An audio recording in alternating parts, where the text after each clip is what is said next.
হঠাৎ করেই চট্টগ্রাম বিএনপিতে মেরুকরণের আভাস। বন্দরনগরীর ৫৫ নেতার সাথে টানা ৯ ঘণ্টা স্কাইপে বৈঠক। আর কিভাবে ডেলে সাজানো যায়, এই কমিটি থাকবে নাকি নতুন নেতৃত্ব থাকবে? নিশ্চিত হয়তো আপনারা নতুন একটা সিদ্ধান্ত পাবেন। আমি আর বিস্তারিত চাচ্ছি না।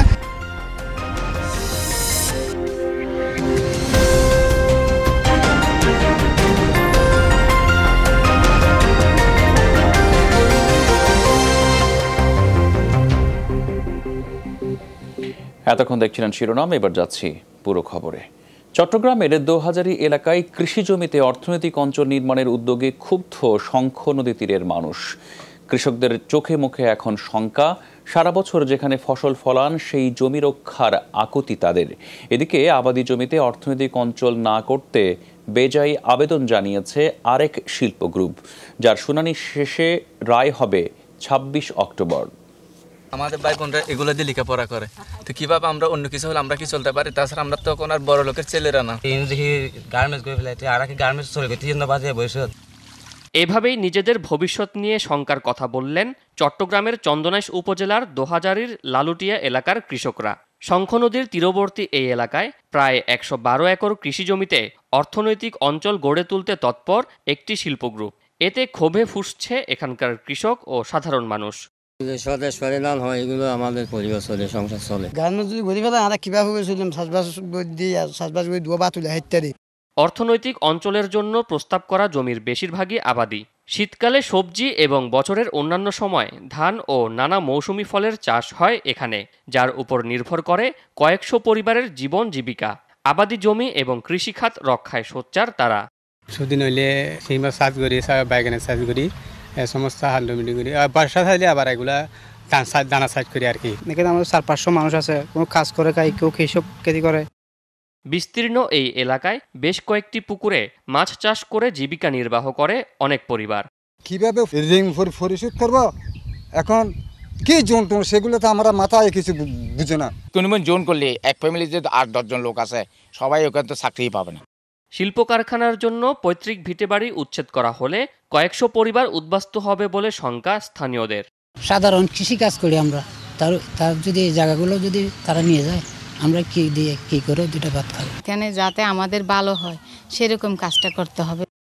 চন্দনাইশ উপজেলায় পড়ে থাকা অসংখ্য অনাবাদি জমি বাদ দিয়ে খাদ্য ভাণ্ডার খ্যাত দোহাজারীর কৃষি জমিতে অর্থনৈতিক অঞ্চল গড়ে তোলার উদ্দেশ্য প্রধানমন্ত্রীর নীতি কৌশলের পরিপন্থী বলে মনে করেন অনেকে।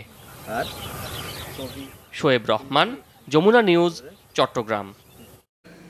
চট্টগ্রামকে সত্যিকারের বাণিজ্যিক রাজধানী হিসেবে গড়ে তুলতে সরকার কাজ করছে বলে মন্তব্য করেছেন শিক্ষা উপমন্ত্রী ব্যারিস্টার মহিবুল হাসান চৌধুরী নওফেল।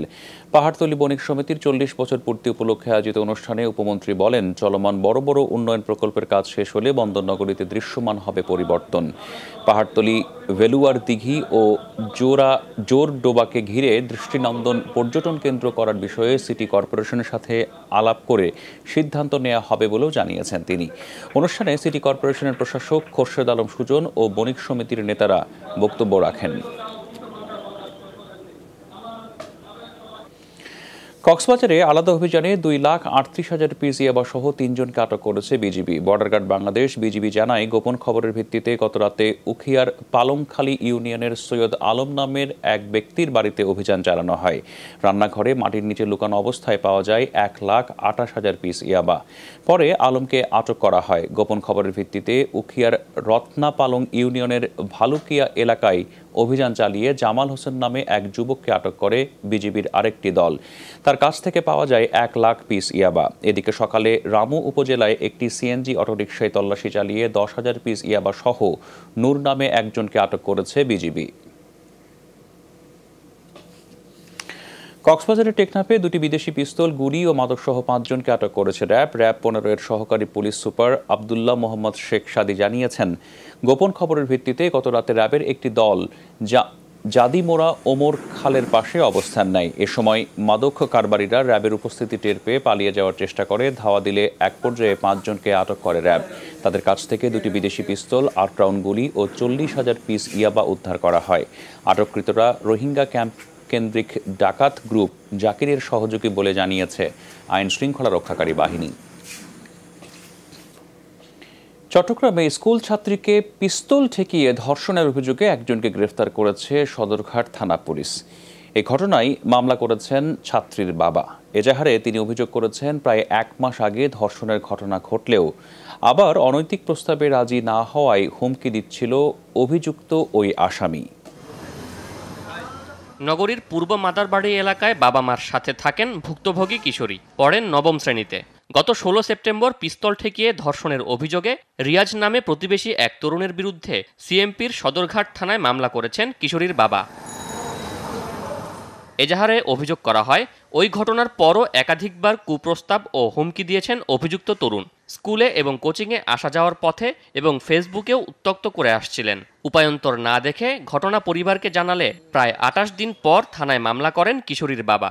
মেয়ে বললো যে আম্মু আমি তো এখন কোচিংয়ে যাইতে আমাকে একটা ছেলে এভাবে নিয়েছিল, এখন আমি কোচিংয়ে যাব না। কোচিংয়ে যাওয়ার সময় ছেলেটা বলে যে আমার কি ভিডিও করছে, এখন আবার ছেলের সাথে যাওয়ার জন্য আমাকে বলতেছে না গেলে ভিডিওগুলা ভাইরাল করে দিবে। সিফাত ওকে ছাবি দিয়ে বের হয়ে গেছিল। রবিন কি করছে, ওকে দরজা বন্ধ করে নেয়, তারপর ওই রিয়াজ এই কাণ্ডটা করেছিল। রোববার রাতে অভিযুক্তকে গ্রেফতারের পর বিষয়টি মীমাংসার কথা বলে নানা ধরনের হুমকি দিচ্ছে বলে জানান ভুক্তভোগীর পরিবার। নেগোজিয়েশন করস তাহলে তোদের জন্য ভালো হবে, বাঁচে যাবি, না হলে যদি নেগোজিয়েশন না করস প্রয়োজন আমরা থানা কিনে ফেলবো, পুলিশ কিনে ফেলবো। পুলিশ কিনতে সিটেঙ্কের কথা পুলিশ কিনতে হটিয়ে লাগে দেব। তবে অভিযোগ মিথ্যা দাবি করে অভিযুক্ত তরুণের পরিবারের দাবি উভয়ের মধ্যে সম্পর্ক দীর্ঘদিনের। ওর বন্ধুর থেকে শুনতেছি ওদের সাথে আগে রিলেশন ছিল, এখন রিলেশনটা নাই, সেই জন্য ওরা এই মামলাটা চালাইতেছে। তদন্তের পর প্রকৃত ঘটনা জানা যাবে বলছে পুলিশ।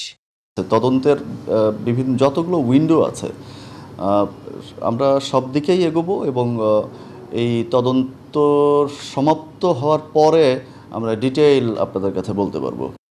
গ্রেফতার তরুণকে আদালতের মাধ্যমে কারাগারে পাঠানো হয়েছে। 3 জনের বিরুদ্ধে। শোয়েব রহমান, যমুনা নিউজ, চট্টগ্রাম।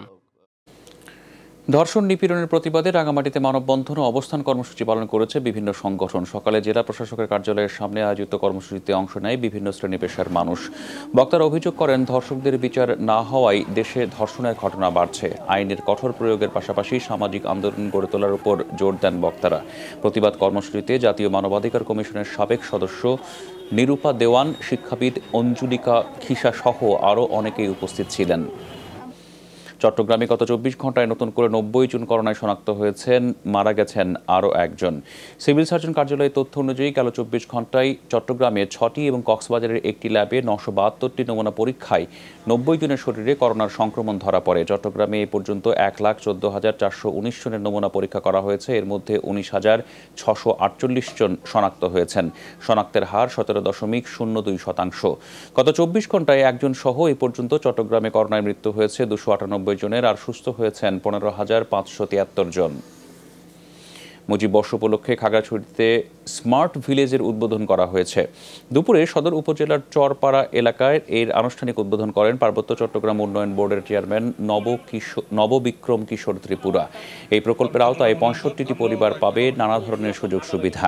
এরই মধ্যেই এসব পরিবারের মাঝে বিভিন্ন ধরনের কৃষি উপকরণ বিনামূল্যে বিতরণ করা হয়েছে। মুজিব বর্ষ উপলক্ষে 3 পার্বত্য জেলায় 6টি স্মার্ট ভিলেজ তৈরি হচ্ছে।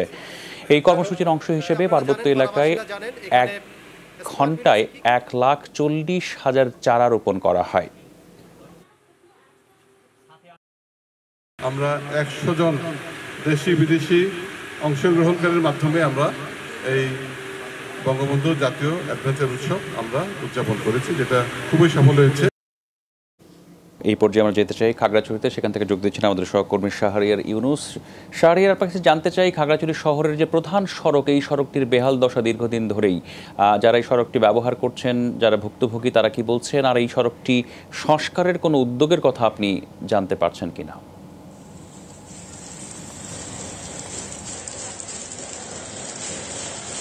জি রাহাত, এটি খাগড়াছড়ি, আমি যে সড়কটিতে দাঁড়িয়ে আছি এটি খাগড়াছড়ি জেলা শহরের প্রধান সড়ক। শুধু তাই নয়, এটি খাগড়াছড়ি চট্টগ্রাম, খাগড়াছড়ি ঢাকা এবং খাগড়াছড়ি টু সাজেকের এটি প্রধান সড়ক, মহাসড়ক হিসেবে এটি ব্যবহৃত হয়ে আসছে।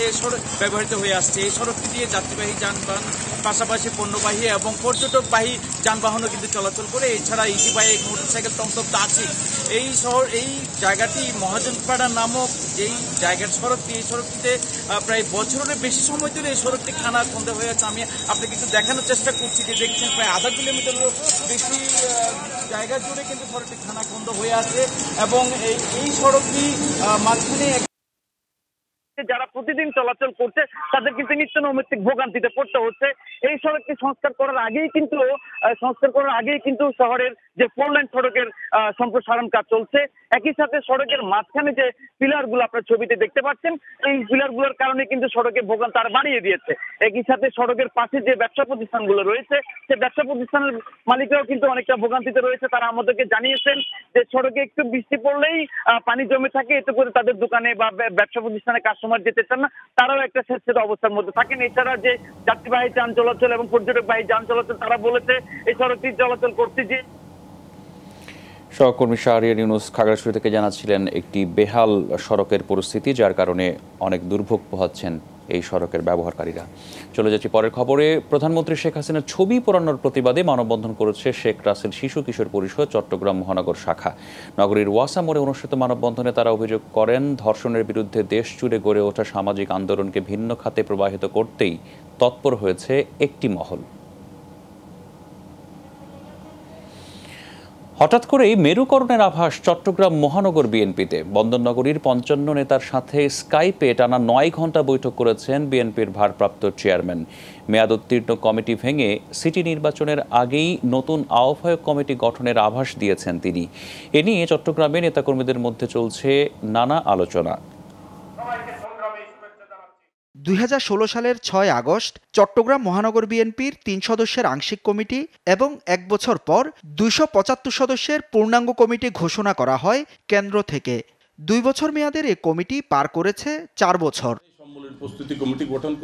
দলের বর্তমান অবস্থা এবং সাংগঠনিক তৎপরতা সম্পর্কে জানতে গত শুক্রবার চট্টগ্রাম মহানগরের ৫৫ জন বিএনপি নেতার সাথে স্কাইপে কথা বলেন দলটির ভারপ্রাপ্ত চেয়ারম্যান তারেক রহমান। টানা ৯ ঘণ্টার ওই অনলাইন মিটিংয়ে প্রত্যেকের সাথে আলাদাভাবে কথা বলেন তিনি। চট্টগ্রামে বিএনপিকে ঢেলে সাজাতে এবং সাংগঠনিক শক্তি বাড়াতে রোডম্যাপ প্রদানের পাশাপাশি নতুন বার্তা দিয়েছেন বলে জানান বৈঠকে অংশগ্রহণকারীরা। মহানগর বিএনপিকে আর কীভাবে ঢেলে সাজানো যায়, মহানগর বিএনপি কমিটি আবার এই কমিটি থাকবে নাকি নতুন নেতৃত্ব থাকবে, সাংগঠনিক কর্মকাণ্ড পাশাপাশি যারা মামলা খাচ্ছেন তাদের জেল জুলুম যেভাবে নির্যাতিত হচ্ছে, তাদের পরিবার কিভাবে চলতেছে, নিশ্চিতরা হয়তো আপনারা নতুন একটা সিদ্ধান্ত পাবেন। আমি আর বিস্তারিত আছি না, এখানে সাংগঠনিক অনেক কিছু আলাপ হয়েছে।